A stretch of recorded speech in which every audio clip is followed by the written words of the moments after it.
బులెటిన్లో మరో breaking news చూస్తున్నాం. దేశంలో ప్రతిపక్షాలు ఏర్పాటు చేసుకునే ఇండియా కూటమి మూడో భేటీ ముంబైలో జరగనుంది. మొదటి భేటీ పాట్నాలో జరగగా రెండో భేటీ బెంగళూరులో జరిగింది. మూడో భేటీకి మహారాష్ట్ర రాజధాని ముంబై ఆతిథ్యం ఇవ్వనుంది. ఈ నేపథ్యంలో విపక్షాల భేటీపై ఆసక్తి నెలకొంది. ఇవాళ రేపు ఈ సమావేశం జరుగుతుంది. ఇండియా కూటమి మూడో సమావేశం కీలకంగా మారనుంది. ఈ సమావేశంలో ఇండియా చైర్పర్సన్, కన్వీనర్ పదవులకు నేతల్ని అనుకుంటారు. అలాగే వచ్చే ఏడాది జరగబోయే పార్లమెంట్ ఎన్నికల్లో అనుసరించాల్సిన వ్యూహాన్ని కూడా ఖరారు చేస్తారు. అలాగే ఇండియా కూటమి ఉమ్మడి లోగోను కూడా ఆవిష్కరించబోతున్నారు. ఇండియా కూటమి ఎలాంటి ఆటంకాలు లేకుండా 11 మందితో 11 ప్రధాన పార్టీల నుంచి ఒక సమన్వయ కమిటీని ఎన్నుకోబోతున్నారు. చైర్పర్సన్, కన్వీనర్ కమిటీ ఎంపిక ఈ 2 రోజుల్లో జరగబోతుంది. ఇక ఈ భేటీలోనే కమిటీలోని పార్టీల విషయంలో కీలక నిర్ణయం తీసుకునే అవకాశం ఉంది.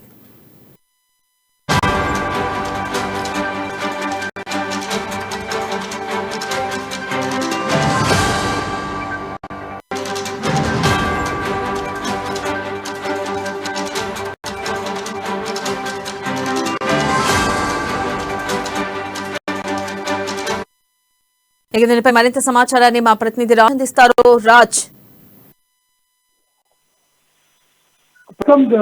రాజకీయంగా జరుగుతున్నటువంటి పరిణామాలను గమనిస్తే షర్మిల ఏదైతే స్టెప్స్ వేస్తుందో కొంతవరకు కాంగ్రెస్ పార్టీలో కూడా నిజానికి ఈ విషయం ఏదైతే ఉందో చర్చనీయాంశంగా మారింది.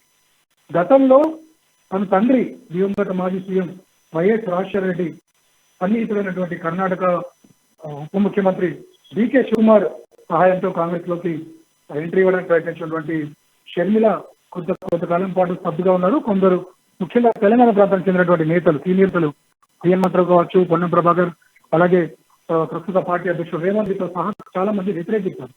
ఎందుకంటే ఒకవేళ పార్టీలో కనుక వచ్చినట్లయితే ఇబ్బంది కలుగుతుంది, ఇప్పటివరకు ఉన్నటువంటి ఏదైతే జోష్ ఉందో కొంతవరకు సమస్యగా మారుతుందని తెలిపారు. కానీ ఆంధ్ర ప్రాంతాన్ని కనుక గమనించినట్లయితే షర్మిలకి ఒక పర్టికులర్ కోటరి అంటే తనకంటూ ఒక ఓటు బ్యాంక్ ఉంది. అలాగే తెలంగాణ ప్రాంతంలోనూ తనటువంటి పర్యటనల వల్ల, ఇక్కడ ప్రభుత్వంపై చేసినటువంటి విమర్శల వల్ల, అలాగే ప్రభుత్వానికి సంబంధించినటువంటి పథకాల అమలు విషయంలో ప్రజల్లోకి వెళ్ళి చేసినటువంటి పాదయాత్ర వల్ల కొంతవరకు సింపతి అయితే ఉంది. ఓవరాల్ గా గమనిస్తే తెలంగాణ ప్రాంతంలోనూ తనకు ఉన్నటువంటి ఫాలోయింగ్ ఏదైతే ఉందో దీన్ని కొంతవరకు కాంగ్రెస్ అధిష్టానం పరిగణలోకి తీసుకున్నట్టుగా తెలుస్తుంది. ఇందులో భాగంగానే ఇప్పటి వరకు కేవలం కింది స్థాయి నేతలతోనే, అంటే రాష్ట్ర స్థాయి నేతలతోనే చర్చలు జరిపి ముందుకెళ్ళినటువంటి శైల ఇంకా ఏఐసీసీ అగ్ర నేతలతో వరుసగా భేటీ కోసం ప్రయత్నిస్తున్నారు. గతంలో మల్లికార్జున ఖర్గేని కలవడానికి ప్రయత్నించినప్పటికీ కూడా అప్పుడు ఉన్నటువంటి పార్లమెంట్ సమావేశాల కారణంగా కలవలేకపోయారు. సో ప్రస్తుతం ఈ విషయాన్ని కనుక గమనిస్తే షర్మిలకి ఖచ్చితంగా ప్రాధాన్యత లభించబోతోంది. తనకున్నటువంటి ఓటు బ్యాంక్ ఏదైతే ఉందో అది ఖచ్చితంగా తమ పార్టీకి అనుకూలంగా ఉంటుందని కాంగ్రెస్ పార్టీ విశ్లేషకులు ఇచ్చినటువంటి సూచనల మేరకే అధిష్టానం కూడా షర్మిల వైపు మొగ్గు చూపినట్టుగా తెలుస్తుంది.